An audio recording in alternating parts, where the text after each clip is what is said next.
Hello, so I just finished today's workout, but seems like it's becoming a thing to come on here live. But I was thinking of something else that's been on my mind, I guess, since I created one of my posts a couple of days ago, and now that I'm going on this weekend theme, but it kind of can be related to anything to do with like binge eating or overeating.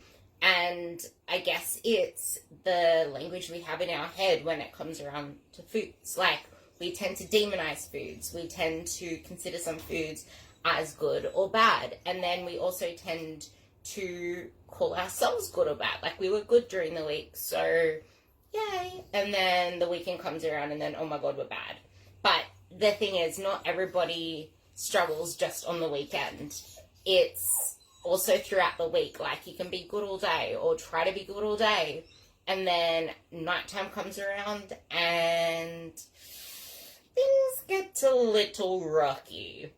But there's this concept of good or bad food. Like, even considering it as healthy or unhealthy isn't really the best way to look at food.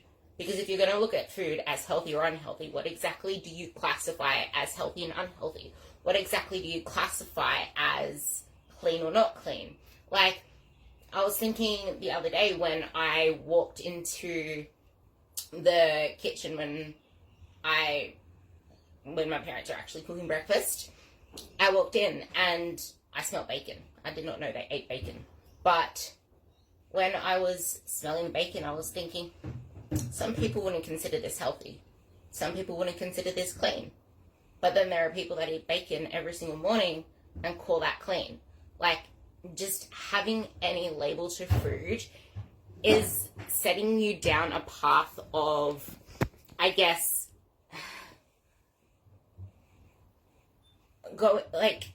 putting some type of rebellion in your brain. So that's something to think about. And if you're going to classify the food as good or bad, trying not to get out of frame here, if you're going to classify the food as good or bad, then you're pretty much going to classify yourself as on track or off track or good or bad.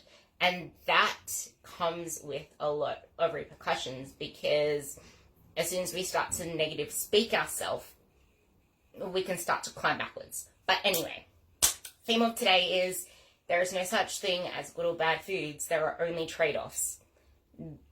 That can be related to anything. Like, there's no good and bad. There's just a trade-off. Because you can eat apps. Like, you need to realize that you can eat, like, whatever food there is there. There is nothing stopping you from eating any of the foods. But any food that you choose to eat comes with a trade-off.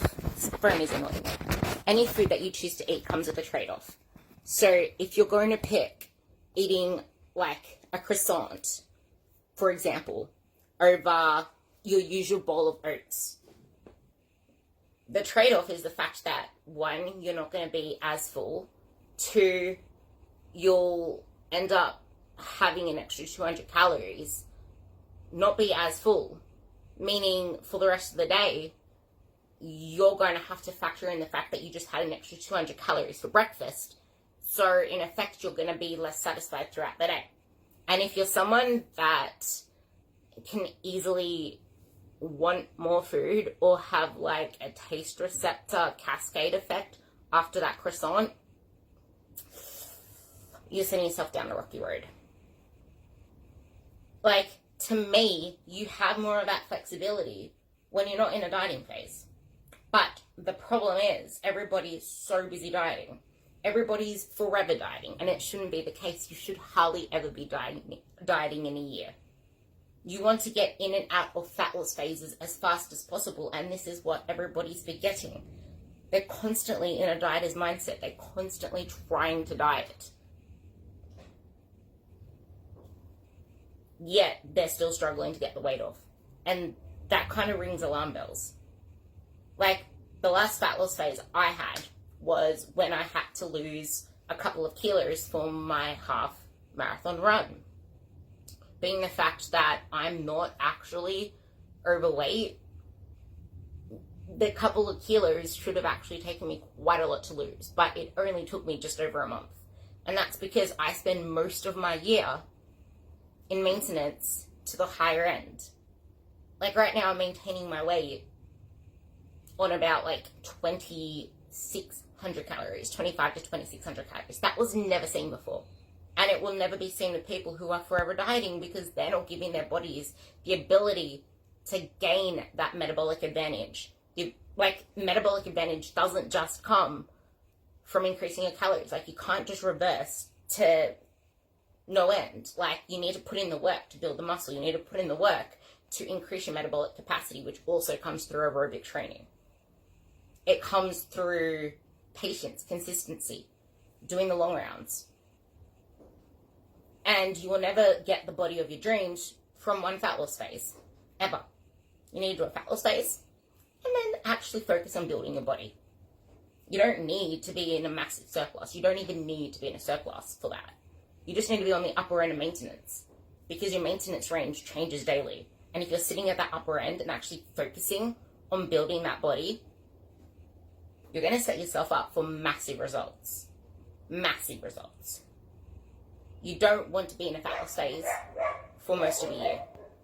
There are no good or bad foods. There is no good or bad morality to you for whatever the hell you choose to do. You should never put labels to anything. You just need to think, okay, so is what I'm doing right now serving me to get to where I want to be? Is what I'm doing having the least trade-off? And if it isn't, am I okay with that? There are some questions for you. And I will leave you with that, because I just finished my session. Happy Saturday.